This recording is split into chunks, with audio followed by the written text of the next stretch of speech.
嗨，朋友们，大家好！又到了1年一度的端午节了。端午节的这一天呢，在民间呢流传着这样一句俗语：不怕7月半的鬼，就怕端午节的水，是什么意思呢？这句农谚又有哪些含义呢？具有实践性吗？今天呢就是端午节了。端午节啊，在咱们国家有很多不同的习俗，例如啊，划龙舟、吃粽子，也就代表着吉祥，寓意着今年呢能够顺顺利利。而在端午节啊，还流传着不怕7月半的鬼啊，就怕端午节的水这一句农谚。其实这一句农谚呢是什么意思呢？今天呢我就带大家一起来了解一下吧。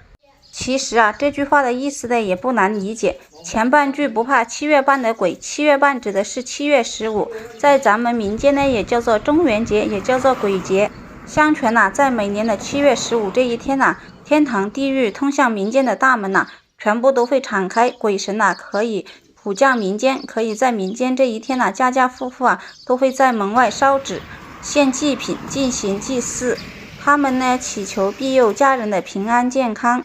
其实上半句的意思啊，也只是以前古人传下来的，并没有就是事实依据。所以呢，在这句农谚中啊，就能看出不怕7月半的鬼。其实老祖宗在告诉我们后人也没有必要害怕。而后半句就怕端午节的水，今天就是端午节了。对一些城市的市民来说啊，人们都会准备粽子，准备艾草，准备一桌子好菜。而对于咱们就是种土地的农户来说啊，也是最忙碌的时候。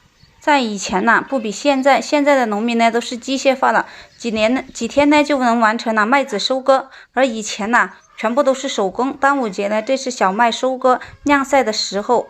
在我们南方呢，这是就是油菜收割晾晒的时候。如果这个时候下雨不但会给这个小麦带来影响，而且呢也会影响小麦的减产。在我们南方呢，也会影响这个油菜籽的减产和晾晒，还发霉，就会影响这个抽油絮。那辛苦一年的农民，对于他们来说，真的是一件非常大的事情。